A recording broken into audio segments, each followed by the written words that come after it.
Hey, how are you doing? A couple of weeks ago, I went to my friend Tammy's garden. You probably saw that YouTube video where we talked about her self-watering raised beds, and I got to see her gorgeous home garden. While we were there, I asked her to give me a tour of all the beds that she had, what she had planted, and I wanted to pick her brain about how she was growing in those gardens.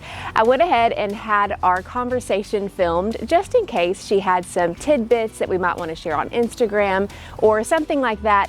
But after watching that conversation, I thought, you know, you guys might really enjoy looking at her garden too and seeing some of the things that she does with her raised beds. After all, we all do things a little bit differently, and it's fun to get inspired by other gardeners, especially when we can actually see what they're doing at work. So in today's video, you're gonna walk with me and walk with Tammy as she shows me her garden. Take notice of a few things that she does that might seem counterintuitive.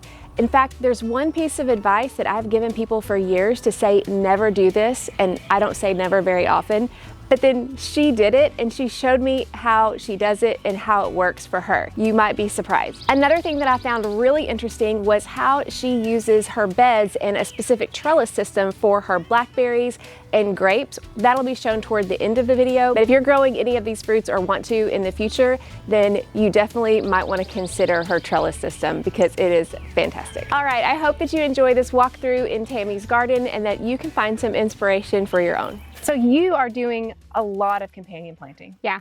Is all this strategic? It's all strategic. I plant lettuce below the tomatoes. I grow lettuce all summer. I was gonna ask, like, I did plant some mesclun greens underneath my tomato, and I'm like, yesterday I've never planted tomato or planted lettuce this late. Yeah. I'm wondering if I do it all summer.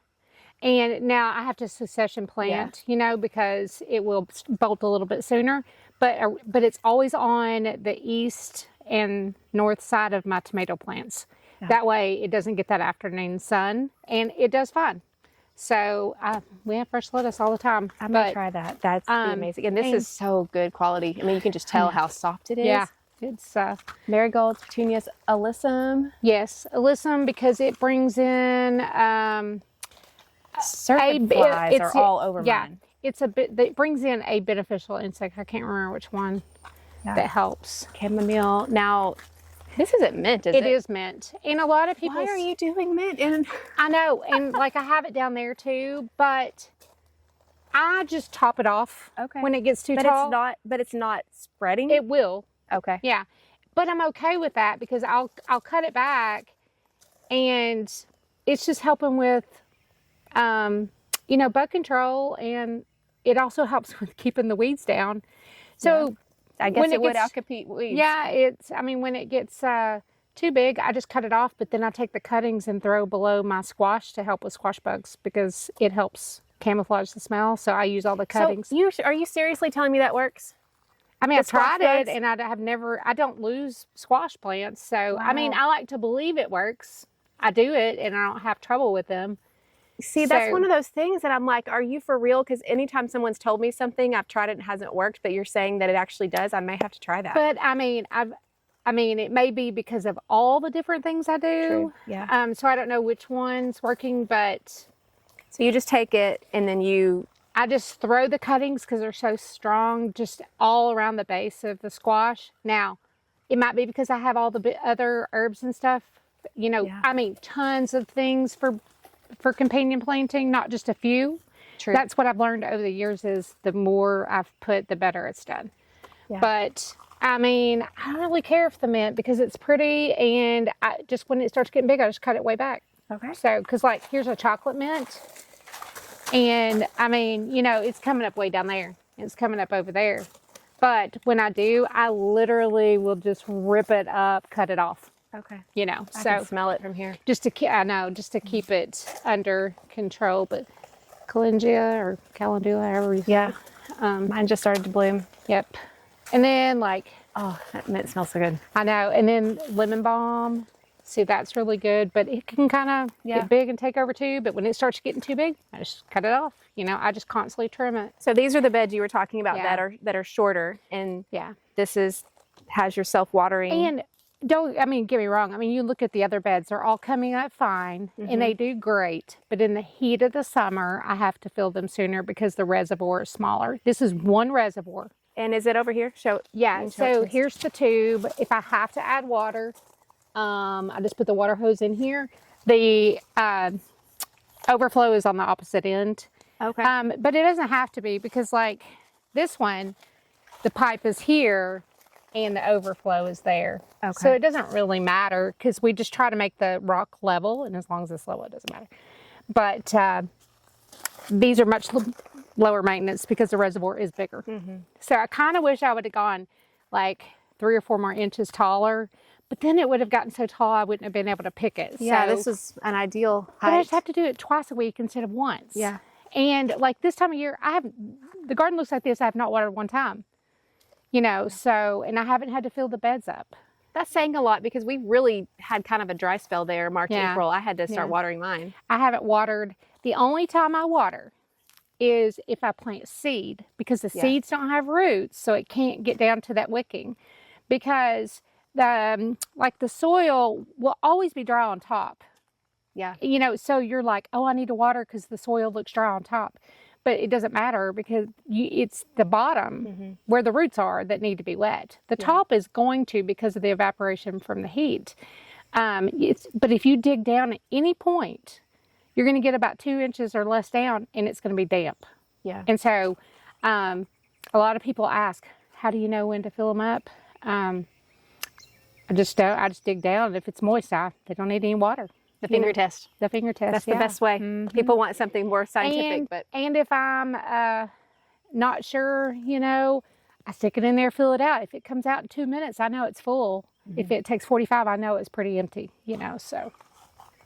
do you ever worry about, I mean, I'm thinking critters, anything like that? Yeah, I mean, I just Snake. Yeah, I just try not to think about it. But you know, I see snakes around. Bunnies. So, yeah, but no, And my I house haven't. bunnies would probably find You that know, area. I have seen where people will put just like a pot over it or something. You know, Or even mesh or because something. when you're digging around, you could get soil down in it. Yeah. I just try to be careful not to drop stuff down in there, but I haven't been very particular about it, and it's worked fine. I love this. I've seen it. I saw it at your nursery, but Yeah. just to see the whole, Yeah, I mean, that's amazing. The way that you've got that, it's just so a ready-made sturdy. trellis. Yeah, it's so sturdy too. That's You know, it doesn't beautiful. bend at all. But I do cucumbers on it. You rotate those, I'm sure. Yeah, I did less cucumbers this year because they just produce so much. I mean, I'm just like, Tired of canning pickles. And we, my husband doesn't like pickles, so he doesn't eat them. But he loves green beans, so I planted more beans. Yeah. But, and like right here on this, you can see that the plastic comes all the way up, you know, on here. That's where the plastic goes to. It looks like you've succession planted onions. I did. So the really big ones I planted last fall. Okay. Did you cover them? I did not. Okay, wow. So these are the first beds that we built. These right here? No, those are that's- not. That's These just- are. These are. Oh, these are the ones you're yeah, repairing. that we had to redo. And so this side over here, you can see how it's bowing out. Okay. And we're going to replace that side next year. But we only Okay. replace it when we need to. Yeah. So, but like I say, we built these over 8 years ago. I didn't seal them correctly because you do have to seal, just like your deck, you know, you have to seal them. And then we just had one brace. These are 12 foot long, so they bowed too because we didn't brace enough. So once we redid it, and you don't have to dig it all out, the stuff stays in there because of the plastic. We just pushed it over and took the boards, and all the stuff stayed in there. So it was basically just holding it back and putting the new boards in. So I want to look at your trellis setup for these. Is this raspberry or blackberry? raspberry, but I do blackberries the same way. I mean, this is very unique. I was on Pinterest trying to figure out how, like, unique ways to trellis. So this is a V method or Y method. I can't remember what it is. And so basically you spread it apart, and it's so that the sun can get in there to keep, so you don't get diseases. But the way that you have it all, like, I mean, this is fancy. Yeah, this is my husband's doing. And then the grapes. Yeah, so the grapes, and we had doors on these, but we had to take them off when we were repairing it. And because the deer, But so we just built this, but he drilled holes and it's got that same stuff on it, the same cord, Yeah. and then one here so that you can get your main leader thing. Look at that. And then they're just covered. Yeah. I had grapes for several years and could not get them to produce because the disease was so bad. Yeah. I need to spray neem oil on these because see, but I mean, but they still do. I mean, I make so much jam just out of this one. I did lose a few a couple of years ago because of the weather year before when it was really cold. Oh. And I replaced them. But I just planted these last year and they're already. I would love to try that again. Yeah. I just got so discouraged with the disease. But they grab a hold of this Okay. really well Yeah. up here. This and this is that it's covered in plastic, but it's the metal, you know, so it'll last. Your potatoes look amazing. They do. They always grow so large. They'll be hanging over to the ground before it's over. Yeah. This is a great time of year for it too. Yeah. And the thing is, we just have one tube that comes to here. So when we put water in it, it just pushes it all the way down just like a bathtub. And this one's 24 inches. This whole thing only has one? only has one. Wow. And it's 24 inches all the way down. I mean, that's not 24 inches. It's got 12 inches of soil all the way down, but that one tube fills the whole thing. Wow. Yeah. What varieties are these? The red Pontiac. Okay. Yeah. I can't remember if I'm growing those this year. I've done the yellow Yukon too, but I don't know. We just like the red better. So, Yeah. and they're so hardy for here. The reds I found do really well here. And mine I feel like are a little bit farther behind than normal because we had a frost that kind of bit them back. Yeah. But I did have to cover mine at that. And now is this a on purpose sunflower? no, that one actually just came back. How pretty. Um, You got some, whatever those are.